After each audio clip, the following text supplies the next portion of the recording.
So vacations with my father were these exquisite exercises in anarchy. There was absolutely no rules. We would get into Wobbles the car, and we would drive it in one direction until half the money was gone, and then we would turn around. So Wobbles the car earned its name. It was a big wood panel station wagon with a slight wobble. It had some other issues. The brakes were stopped.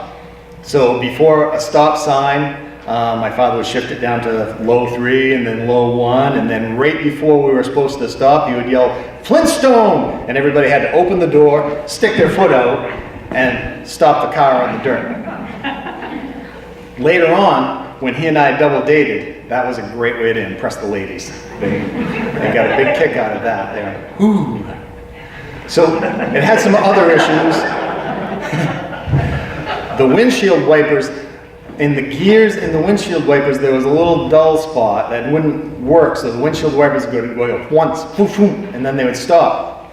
My job, as the oldest son and the chief navigator, was to stick my arm out the window when it was raining out and hit the windshield wipers so they would go back, foom, foom. So every rainstorm, half of me was just soaked. So one time he and I were driving on 495. We're from northern Maine. Like 3 cars was traffic to us, and we were driving, and it was pouring, just pouring down rain, and I was stuck all the way out the window waiting for the windshield wipers to go foom, foom, and then hit them hard, and they would go again, but that wasn't enough. So my father rolled down his window all the way, and he stuck his head out so he could see. And then, of course, an 18-wheeler come by, and just the wave just washed into the car and soaked us. We had to open the doors and let water out. But anyway, his rules were we could do just about anything we wanted. We could stop for breakfast twice in a row. If we saw one place and then another place 10 miles down the road, that was fine. Pull over again. We're just going to go until half the money's gone. It doesn't matter how far we get. If we wanted to stop and go fishing or stop, no big deal. Stop. If there was a dead deer on the side of the road, let's poke it with a stick. We would poke it with a stick. If my brothers and I got in a fight about who could run the fastest, why, we would just pull over the car and one of us would hop out and then we'd run along beside the car and get timed by the speedometer. Which I can't imagine driving by and seeing this old jalopy from Maine pull over on the side of the road and then one kid get out and run beside the car. But that's what we did. It's funny, all of us always went 15 miles an hour when we were running. But we would run a lot. So one day we got ready for a vacation and we were going sort of southwesterly, I believe. And no sooner did we get out of town than we saw a hitchhiker. And the hitchhiker had a little dog. So we were like, Dad, can we pick him up? I said, okay, we wanted it. It's our vacation. So we picked up the hitchhiker. He hopped in the back seat with us and off we went. We learned his name was Kevin. And Kevin and us, we were having a great time. We stopped for lunch at some little shack, a hot dog shack, I think, that looked good to us. And we all went to wait for Dad to buy us hot dogs, and Kevin went towards the dumpster. He was looking for something to eat. So we had to buy him a hot dog. And this is the moment we fell in love with this guy. He accepted the hot dog and said thank you, and then he ate half of it. And he gave half to his little dog. And we were like, Dad, can we keep him? We had to keep Kevin. We stopped. When we went on these vacations, no racetrack or mountain slide or went unmolested. We would stop at every single thing we could see. Yes, let's stop. And we stopped on a big mountain slide. Kevin had a turn. Off we went down the mountain. We waited for like an hour because my little brother was scared. So we waited with Kevin. Everything was fine. We stopped at a water slide. Kevin in his jeans. Okay, off we go. We paid for his tickets. We had such fun. We stopped over and over again. It was just a blast. And we got to know him and we liked him. And then it started raining. Well, normally we camped.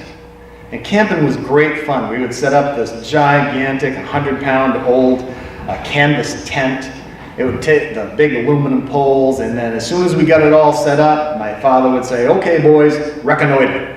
And we would split up and run around and explore the whole campground and come back and report what they had, where the bathrooms were. That was part of our job. It was great fun, but it was really pouring down, so we decided we would get a hotel room.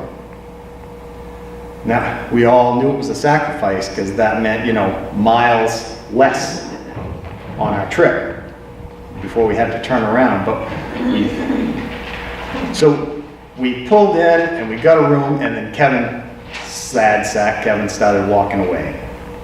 He was like, "Okay, thanks guys, it was great fun." And he started walking away in the rain.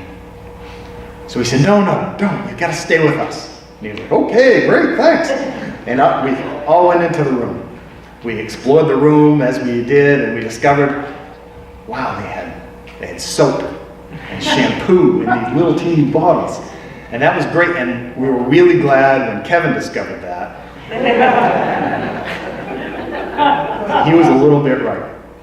So he went off to take a shower, and we were really happy about that. So he went off to take a shower. And this is the moment that really, I'll never forget. And it's really kind of shaped my adulthood in a pretty significant way. I was playing wrestling. We had to pull mattresses off, and we were in a big pile and a tumble on the floor. And then my father is standing next to the bed, and he holds up his wallet. And it's an ugly thing. Oh, it's ripped and torn. There's threads hanging off it, and it's just bulging with, all the money from a couple of paychecks in cash. And he held it up so I can see it. Like it's important that I look. And so I stopped and I looked. And then, when I was looking, he took it and he put it under his pillow.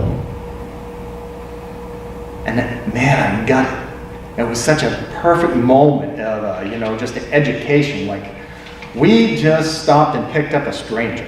My father let a strange guy with a dog who was filthy and really stunk sit in the back seat with his kids. We paid for his food. We let him go on rides with us. And at the end of the day, from all that kindness, my dad just told me it's okay to take care of yourself a little bit too. It was just, and I still pick up hitchhikers. And I also keep my wallet in my pocket.